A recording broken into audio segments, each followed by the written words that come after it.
कोण होता हा ऋषभदेव? त्याचं म्हणणं होतं ऋषभदेवाचं, माणसाला जे मनुष्याचं शरीर मिळालंय, ऋषभदेव त्या नाभी आणि मेरुदेवीचा मुलगा.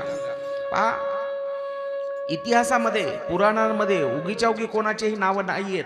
काहीतरी विचार वेगळे असावे लागतात, शुद्ध असावे लागतात आणि उच्च असावे लागतात, तर इतिहास नोंद घेतो तुमची. नाहीतर आपलं साधं नाव पुण्यनगरी लोकमत पेपरला सुद्धा येत नाही लवकर. कधीतरी मग कुठंतरी नेत्याचा हार घालताना मग कुठंतरी नाव येतं खाली, थोडक्यात महत्वाचे, आणि तेच आपण कात्रण कापून ठेवतो, लोकांना दाखवतो, पहा माझं नाव पेपरला आलतं. इथं इतिहास नोंद घेतोय. भागवतासारख्या ग्रंथामध्ये या लोकांचे नाव आहेत, म्हणजे काहीतरी विचार उच्च कोटीचे असतील. काय विचार होते या प्रियव्रताच्या वंशामध्ये जन्मलेल्या ऋषभदेवाचे? ऐका, माणसाला जे मनुष्य शरीर मिळालंय,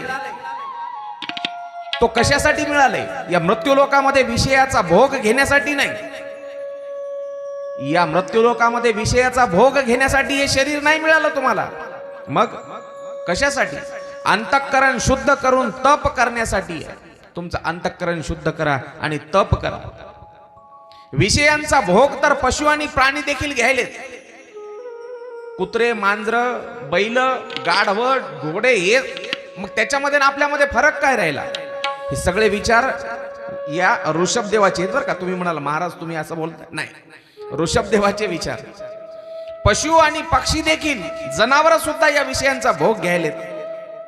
पण माणसानं याच्यामध्ये न अडकता माणसानं ब्रह्मानंद प्राप्त केला पाहिजे. ब्रह्मानंद. किती उच्च कोटीचे विचार आहेत ऋषभदेवाचे.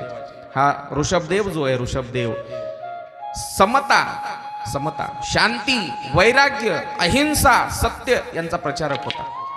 अहिंसेनं चालायचं, अहिंसेनं.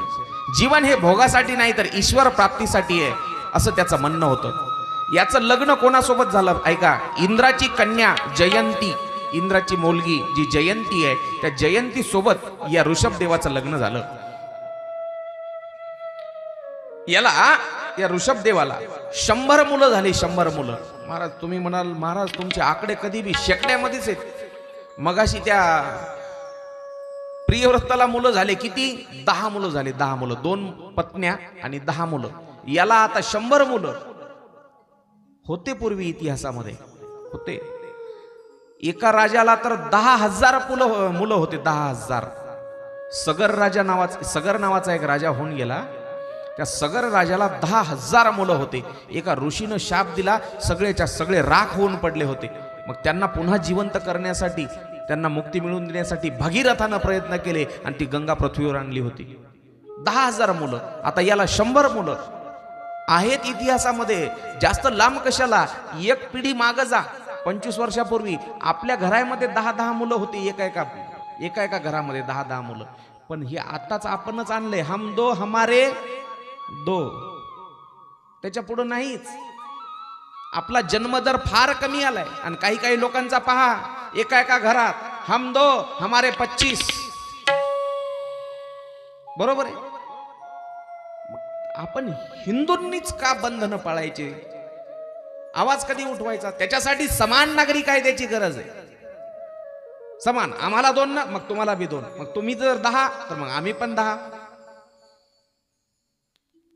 असं करत करत एक दिवस आपण गळ्यातली माळ काढून कपाळाला गंध लावण्यावर सुद्धा बंधन येणार आहेत. बंधन येणार आहेत, लक्षात ठेवा. चला, त्याला किती मुलं झाले पोरो? याला रे 100. प्रियव्रताला 10 होते. या ऋषभदेवाला 100 झाले. 100 मुलं झाले. त्यातला मोठा मुलगा राज्यकारभार सांभाळणारा होता. म्हणून त्याला राज्यकारभार सांभाळण्यासाठी दिला. आणि या ऋषभदेवानं आपले बाकीचे सगळे मुलं धर्मप्रचारासाठी लावले. हा ऋषभदेव, यालाच जैन धर्माचा संस्थापक म्हटले जातं. जैन धर्माचा संस्थापक. यानं जैन धर्म स्थापन केला. जैन धर्माची शिकवण पहा तुम्ही आजही. अहिंसावादी लोक आहेत, अहिंसावादी. कधी कोणाच्या भांडणात नाहीत, कधी कोणाच्या कोणत्याच कुटाण्यामध्ये आहेत का?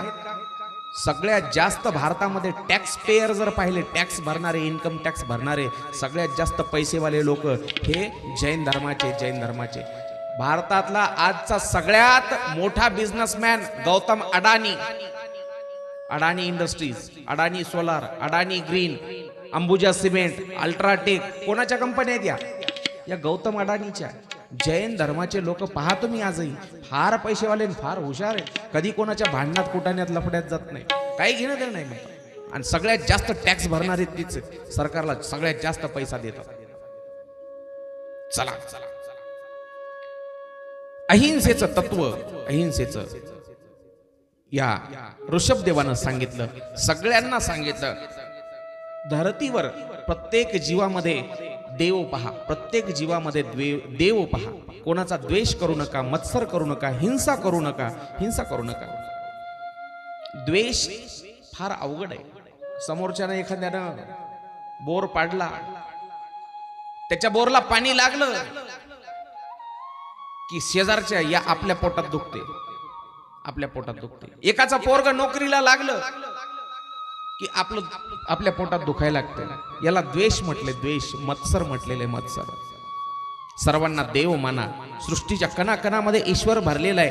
देव फक्त काय मंदिरात असतो असं नाही.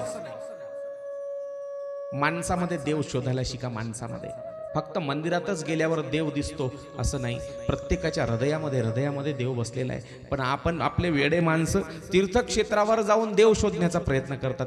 तीर्थाला जाऊन देव शोधतात. पण साधू संतांनी सांगितलं, बस तो देव तुमच्या आमच्या अंतरामध्ये नांदतोय. अंतरामध्ये शोधिसी मानवा रवळी मंदिरे नांदतो देव हा आपुल्या अंतरी. शोधिसी मानवा रवळी मंदिरे नांदतो देव हा आपुल्या अंतरी. शोधिसी मानवा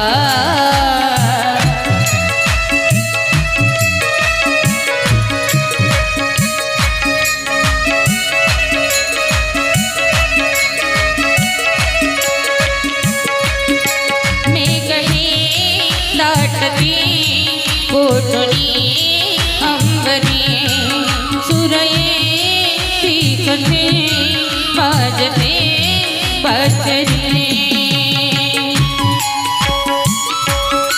रोम रोमे फुले फिरकही भुवनी दूर इंद्रायणी दूरती पंढरी. शोधती मानवा रवळी मंदिरे.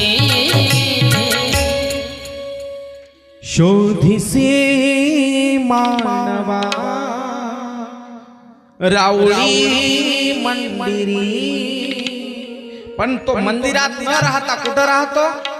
नांदतो देव हा आपुल्या अंतरी. तुमच्या आमच्या अंतरामध्ये तो देव राहतो. म्हणून देवाला फक्त मंदिरात शोधू नका, माणसाच्या हृदयामध्ये शोधा. कोणाची शिकवण? त्या ऋषभदेवाची. जैन धर्म ज्यांनी संस्थापिला हो आहे त्यात समाधान मानण्याला शिका. जे जितकं दिलंय ना देवानं त्याच्यात समाधान माना. जी परिस्थिती तुमच्या आमच्यावर देवानं दिली आहे त्याच्या मागे त्याचं काहीतरी प्रयोजन असतं. प्रयोजन नुसतं कोणाकडं पाहून आपण मोठं होण्याचं ते स्वप्न नाही पाहायचं. स्वप्न उराशी बाळगा, प्रयत्न करा, पण देणं न देणं फळ त्याच्या हातामध्ये. हो आताच मी सांगितलं गौतम अडाणीचं उदाहरण. दुसरा एक बिझनेसमॅन सांगतो, अंबानी. नाव ऐकलेले सगळ्यांनी. धीरूभाई अंबानी. धीरूभाई अंबानीचे 2 मुलं. एक मुलगा धीरूभाई अंबानी गेल्याच्या नंतर दोघं वेगळे वेगळे राहिले, बरोबर. पण एक मुलगा पुढंच जात राहिला आणि एक मागच येत राहिला. एक पुढं जात राहिला आणि एक मागच राहिला. त्याच्यावर आज हजारो कोटी रुपयाचं कर्ज आहे आणि एक आज भारतातला सगळ्यात श्रीमंत व्यक्ती आहे, अंबानी. म्हणून देव जो देतो त्याच्या मागे त्याचं काहीतरी प्रयोजन आहे हे ओळखा. समाधान मानायला शिका. 2 साधू होते, ऐका एक दृष्टांत सांगतो. एका गावामध्ये एका नदीच्या काठावर दोन साधू राहत होते. साधू एकाच झोपडीमध्ये राहायचे, सोबतच भिक्षा मागायचे. हो, एका दिवशी नदीला पूर आला, नदीला पूर, आणि त्यांची झोपडी, अर्धी झोपडी गेली वाहून. एका बाजूनं एक पाखं गेलं, काय म्हणतात एक पाखच ना, अशी झोपडी असती, त्याची एक बाजू गेली वाहून, वाहून गेली. हे दोघं गावामध्ये होते, भिक्षा मागायसाठी आलेले, आणि गेले गावामध्ये त्या झोपडीवर, झोपडीकडे पाहिले, आणि दोघही पाहतात, आणि दोघांनी वेगवेगळी प्रतिक्रिया दिली. एक जण म्हणला, अरे अरे अरे अरे देवा, रात्रंदिवस तुझी भक्ती करतो, तरी बी आमची झोपडी वाहून नेली, तरी आमच्या झोपडी तू याच्यानं सांभाळणं झाली नाही. एक भिकारी, एक ते साधू म्हणला. पण दुसरा साधू काय म्हणला, देवा अरे किती दयाळू आहेस तू, तुला किती काळजी आमची, फक्त अर्धीच झोपडी वाहून गेली, अर्धी ठेवली, किती दयाळू आहेस, अर्धी तरी ठेवलीस. हे एकाची प्रतिक्रिया, आणि आमची झोपडी वाहून नेली, काय देवा तुझी भक्ती करून काय फायदा, ही दुसऱ्याची प्रतिक्रिया. माणसाला जेवढं दिलंय तेवढ्यामध्ये समाधान मानलं पाहिजे, समाधान मानलं पाहिजे, धन्यवाद मानले पाहिजे देवाचे, धन्यवाद. म्हणून ऋषभदेव म्हणतो, माणसानं मन पवित्र ठेवलं पाहिजे, मन पवित्र ठेवलं पाहिजे. सगळ्यात मोठा जर गुणधर्म माणसामध्ये चांगला कोणता असला पाहिजे तर ते मन शुद्ध असलं पाहिजे. मन शुद्ध झालं ना, आपोआप. समर्थ रामदास म्हणतात, मन करारे प्रसन्न सर्व सिद्धींचे कारण. मन करारे प्रसन्न, आधी मन शुद्ध झालं ना, बाकी मग आपोआप इंद्रिय सगळे त्याच्या मागे मागे येतात. म्हणून तर म्हटलं, तुकाराम महाराज म्हणतात, तो गणराजा गणपती, तो गणराजा गणपती, आधी आधी मन घेई हाती, आधी मन घेई हाती, आधी मन घेई हाती. तो गणराजा गणपती, तो गणराजा गणपती, आधी मन घेई हाती, आधी मन घेई हाती, आधी मन घेई हाती, आधी मन घेई हाती, आधी मन घेई हाती, आधी मन घेई हाती. तो गणराजा गणपती, आणि सगळ्यात आधी मन घेई हाती. मन हातात घ्या. मन त्या भगवंताकडे लागलं. सगळ्या साधू संतांनी विनवणी केली बरं का, फक्त मनच असा एक अवयव आहे. मन असा अवयव, पुढे मी भगवान कृष्णाचं चरित्र सुरू झाल्यावर सांगणार आहे. देवानं गोपाळांनी सगळ्या गायी एकत्र केल्या, सगळ्या गायी, पण एकच गाय ती फार काय म्हणतो आपण, ती फार गाय लांब लांब पळू लागली. मग सगळे गोपाळांनी विनंती केली, किसन्या अरे ती गाय बघ, ती पलीकडे गेली, ती तुलाच आणावं लागती बाबा. गोपाळाच्या ना आली नाही ती, भगवान कृष्णालाच जाऊन आणावं लागली ती गाय. ती गाय म्हणजे मनरूपी गाय, मनरूपी. ते मन देवाकडे लावा, देवाकडे. साधू संतांनी म्हणूनच विनंती केली, देवा देवा माझे मन लागो तुझे चरणी, देवा माझे मन लागो तुझे चरणी. संसार व्यसनी पडोने, संसार व्यसनी पडोने, देवा माझे मन लागो तुझे चरणी, देवा माझे मन लागो तुझे चरणी, देवा माझे मन लागो तुझे चरणी. देवा देवा माझे मन लागो तुझे चरणी. फक्त मन जे आहे, मन ते देवाकडं. आणि मन अशी गोष्ट आहे, एकदा का देवाच्या चरणावर लागलं रे लागलं, मग ते कुठंच जात नाही. म्हणून साधू संत म्हणले, आता कुठे धावे म्हणा, तुमचे चरण देखलिया, आता कुठंच जाणार नाही तुमच्या चरणाला सोडून. म्हणून हे मन जे मन ते या भगवंताला अर्पण करा. अर्पण करा. मन हा मोगरा अर्पुणी ईश्वरा पुनरपी संसारा येणे नाही. मन हे शेवंती देऊ भगवंती. हो. गोड वर्णन आहे. चला ऋषभ देवाचं चरित्र आपण पाहिलं. आता पुढं या ऋषभ देवाचाच मोठा मुलगा मी सांगितलं भरत